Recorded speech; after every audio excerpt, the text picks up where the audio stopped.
Добрый день, друзья. Надеюсь, у вас все хорошо. Хотел бы сказать свое слово снова о наболевшей теме мобилизации, то есть монетизация. Это уже как бизнес в Украине, выезд за границу, там ухылянство и так далее. Ну, я проверял, я не в розыске, но почему-то у меня странные какие-то подозрительные личности про армию, там, типа, его забрать в армию и так далее. Походу аферизм, потому что я в ТЦК был сколько раз, я там людей в лица знаю. Попахивает аферизмом. Да не попахивает, это настоящий аферизм.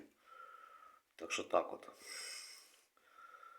Звонили с Одессы мне, думаю, кто это мне так часто звонит.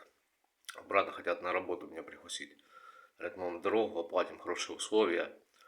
Уже и зарплата подросла у них там под 40 тысяч.